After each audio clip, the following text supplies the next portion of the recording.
Alors mes matières préférées c'était la SVT, la chimie et un peu le français. Non, l'histoire-géographie. Petit, ça devait être, je sais pas, la musique ou l'art plastique, un truc bien simple, pas trop dur. Les maths. J'aimais bien les maths. Moi, non. C'est une longue histoire de désamour avec les maths. Pourquoi j'aimais pas les maths? J'ai la phobie des maths depuis la seconde, donc non. Trop scientifique. Je pense que si j'avais continué à vraiment les comprendre, j'aurais continué à aimer ça, on va dire. Il cherche. Il réfléchit. C'est quelqu'un qui va accumuler de la connaissance pour un produit. Et il a le nez dans les bouquins. Il se pose des questions, il essaye de trouver des réponses. Les chercheurs. Se mettent à nu.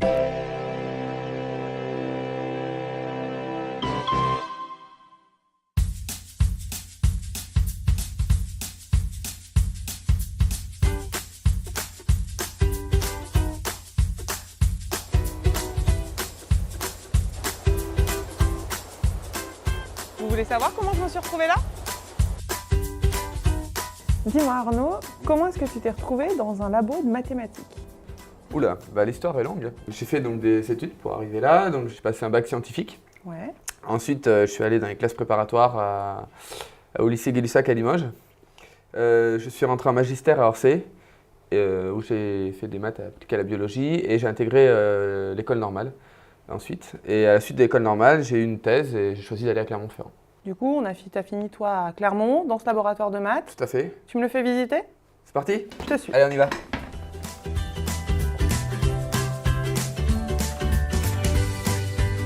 Donc beaucoup de chercheurs dans ce labo? Beaucoup de chercheurs, donc les bureaux c'est assez comme des bureaux classiques en fait, il y a un ordinateur, beaucoup de papier, D'accord. un tableau noir avec plein de formules dessus, Ok. et des gens qui réfléchissent, qui cherchent. Et à peu près combien de chercheurs dans le laboratoire de maths de Clermont? Là il doit y avoir au moins une soixantaine de chercheurs je pense. Et des doctorants? Une douzaine. Alors là on est dans ton bureau, Oui, tout à fait. donc vous êtes combien à travailler ici? On est 1, 2, 3, 4 et 5 Quatre. maintenant. Et 6 avec le tableau noir quand même. Et 6 avec le tableau noir. Élément hyper important. Très important. Alors quand je regarde le tableau, moi je vois des formules, je comprends rien. Oui. Je pense que je suis pas la seule. Du coup, on est allé dans la rue, on est allé demander aux gens, selon eux, à quoi servent les maths. Ok. Je te laisse découvrir leurs réponses, ok? Ce à quoi peuvent servir Résoudre des équations. C'est la question que je me suis un peu toujours posée. Moi je dirais à calculer déjà, à faire des prévisions. Avoir un esprit de synthèse, un esprit scientifique, à poser des hypothèses et résoudre un problème. À pas se faire avoir des fois, au resto par exemple. Ça sert à plein de choses dans les vies quotidiennes et même si c'est pas ma matière préférée, moi je me rends compte que c'est super important. Puis ça pourrait être drôle en fait, de calculer des pourcentages, etc. On peut mieux prévoir. Alors et pour toi, qu'est-ce qui ressort le mieux de cette vidéo? À quoi ça sert? C'est peut-être la dernière personne, je pense qu'elle a dit essentiellement à quoi servent les maths. À prédire ce qui va se passer, donc à partir de modèles, on construit des modèles qui vont nous permettre de prédire ce qui va arriver dans le futur, en météorologie, en politique, en finance, dans plein de domaines. Et les maths que tu fais toi, est-ce que ça sert dans la vie de tous les jours? Oui, ça peut servir. Ouais. C'est pas moi qui vais les utiliser, moi je les construis, grosso modo. Ouais.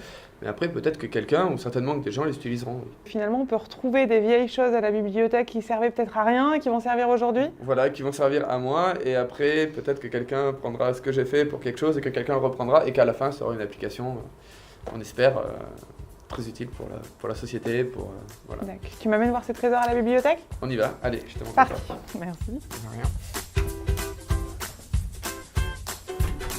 Bon Barbara, donc là on est dans la bibliothèque de mathématiques.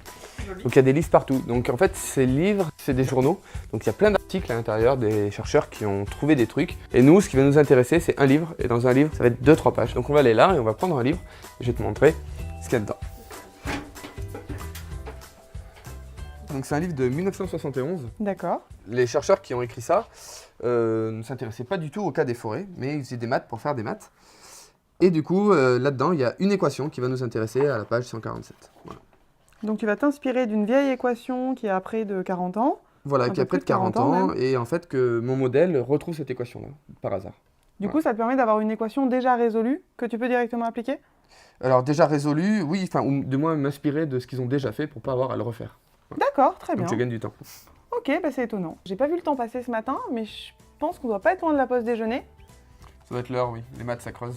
C'est ça, et je suis allée chercher un pique-nique. Je reviens et je te rejoins là et on mange ensemble. À tout de suite. À tout de suite. Allez. Arnaud Arnaud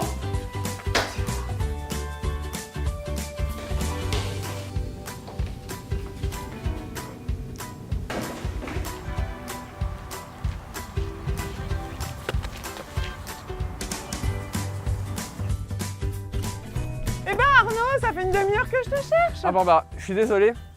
J'ai pas vu l'heure passer, il a fallu que j'aille m'entraîner. Ah, On c'est court la un faute petit de peu Paolo, entre midi c'est et ça 2. C'est la faute de Paolo, ouais. On y va. Allez, en route. Parti. Tu viens Paolo? M'attendez pas, hein. Merci. Hein. Pardon. Au revoir Paolo. Sympa les potes. Bon alors, je pars 5 minutes. Je te retrouve en train de faire du rugby. Bah Beaucoup oui. d'activités en dehors de la thèse? Oui, je fais pas mal de choses. Je fais du judo, Ouais. donc du rugby. Je fais aussi des choses qui sont pas vraiment du sport. Donc j'ai fait de la trufficulture chez des truffiers. Original. Et voilà, donc ici aussi je pêche à la mouche. Beaucoup d'activités loisirs en pleine nature. Ouais, en pleine nature. À côté de ça, moi j'ai vu que tu faisais aussi un petit peu de vulgarisation scientifique avec ta participation à ma thèse en 180 Tout à secondes fait. avec Paolo pour le coup. C'est tout à fait ça, ouais. Et alors il était comment à la finale? Oh, bah, un peu stressé comme tout le monde, Comme mais tout le pas monde, trop. Il gère bien le stress, je trouve. Et il explique bien, c'est un bon vulgarisateur? Ouais, moi je trouve qu'il a, bah, pour expliquer des maths au bas peuple, entre guillemets, ou les gens qui n'aiment pas les maths comme moi, ou les gens de bio qui sont peut-être un peu réfractaires à tout ça, je trouve qu'il a réussi à expliquer très bien son sujet de thèse qui est de des mathématiques pures, quoi. Et du coup, ton secret pour allier tout ça, tes activités loisirs, le sport, la thèse, est-ce que tu as un lieu où tu vas te ressourcer quand tu fais tout ça et que tu as envie de Ouais, t'éloigner un petit peu de la thèse? J'aime bien aller au bord des rivières. C'est possible qu'on aille là-bas cet après-midi? Ah bah je peux t'amener, ouais. Pas de soucis. Cool. Bah écoute, on mange, Allez. on y va? Ça marche.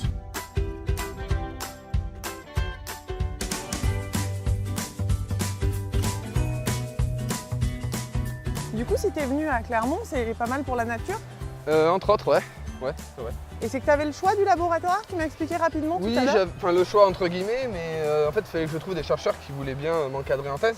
Mais comme j'avais les financements, bah, le plus gros du travail était fait, quoi. D'accord, donc c'est l'avantage en fait à l'école normale sup. Quand tu sors, ils te donnent un financement pour 3 ans. Voilà, pour 3 ans, ouais. Ouais. Et tu choisis ton sujet? Bah, grosso modo, oui. Alors il peut y avoir des offres, des thèses déjà proposées, donc on peut aller là-dessus, ou sinon on peut demander à des chercheurs de nous proposer un sujet. Et c'est pour le côté un petit peu nature qui t'a plu justement? Ouais, le côté Clermont-Ferrand, nature, et puis le côté aussi de travailler avec des arbres, des choses qui soient un peu plus appliquées que des maths fondamentales. Voilà Barbara, c'est là que je viens pêcher, je viens me ressourcer. Bah c'est joli en même temps, on comprend. C'est sympa. Ça vaut le détour. Voilà. Si on m'avait dit ce matin que j'allais être là cet après-midi au bord de la Sioule, je l'aurais pas cru, c'est plutôt sympathique. Mais justement, toi tu me disais ce matin que les mathématiques pouvaient prédire des choses. Oui. Et je suis allée interroger les gens, puisque moi ça m'étonne, pour savoir si D'accord. eux ils pensaient que les mathématiques pouvaient prédire l'avenir. Ok, Je te laisse découvrir ce qu'ils en pensent. ça marche. Très bonne question. Est-ce que ça peut prédire le monde de demain? Waouh.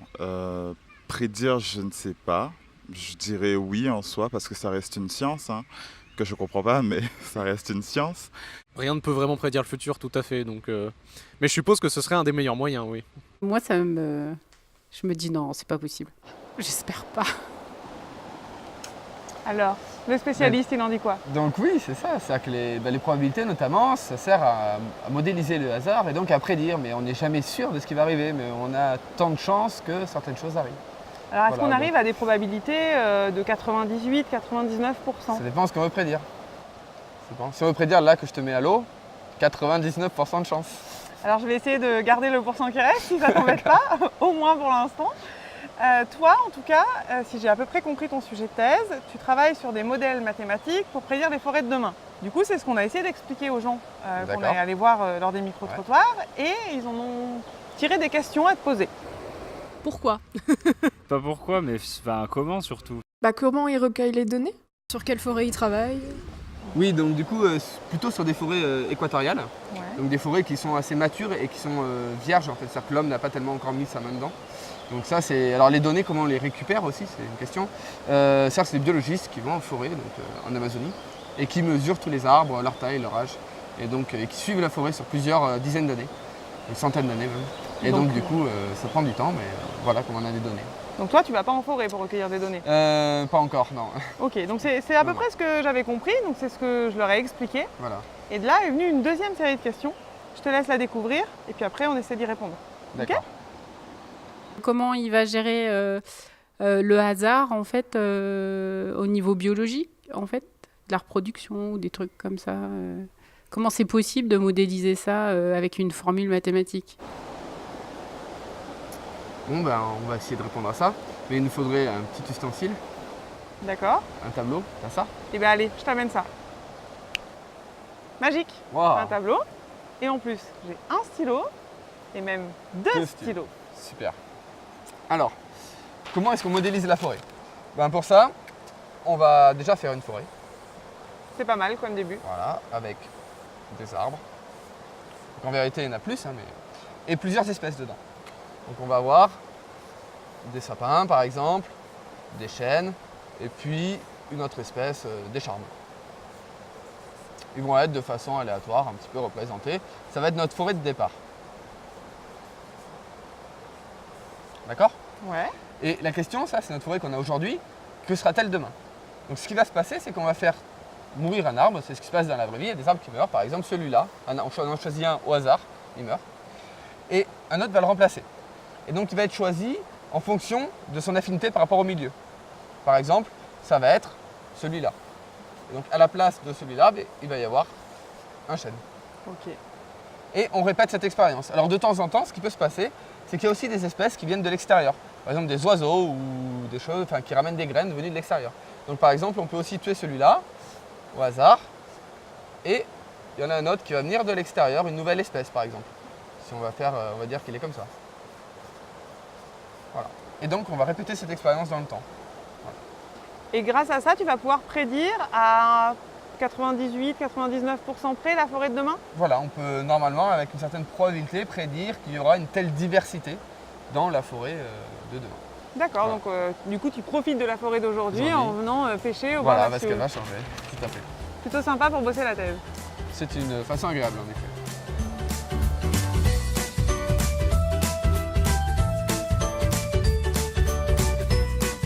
Arnaud? Arnaud? J'ai une dernière question à te poser. Et viens me poser ta question. Viens. J'arrive.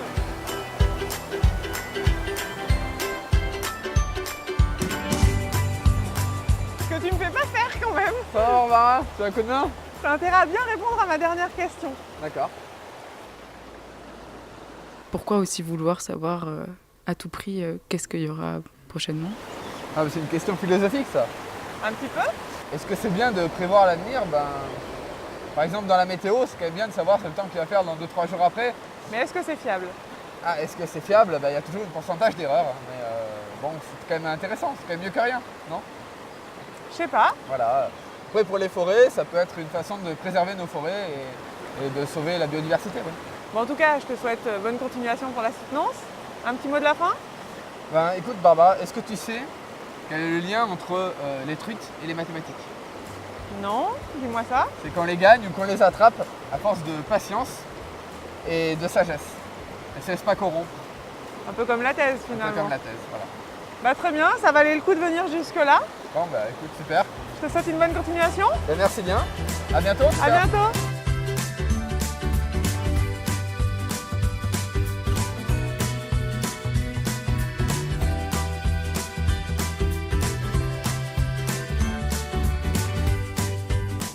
J'aimais les maths, mais c'est les maths qui m'aimaient pas. On comptait 2 ou 3 stylos, on voyait vraiment qu'il y avait 1 ou 2 ou 3 stylos quoi. C'est génial. Je n'y prends pas les chemins.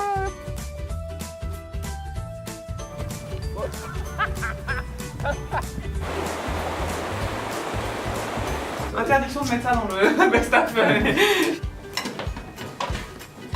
Compter, c'est pas des mathématiques, c'est... C'est une phrase de mathématicien, je pense. Je sais pas, mais c'est pas ça, les mathématiques. Alors là, sûrement. on ne peut pas vous contredire. Je me suis toujours demandé à quoi servaient des primitives et de calculer des dérivés. Mais j'ai jamais compris à quoi ça servait. Et je crois que ça sert à rien. Ça, c'est une partie qui est due à l'aléatoire. Une partie qu'on appelle brownienne, donc qui est due au phénomène aléatoire de naissance et de mort des arbres. Voilà. T'imagines si au bout de 3 ans c'est un échec, ça craint, c'est dur. Enfin, je sais pas.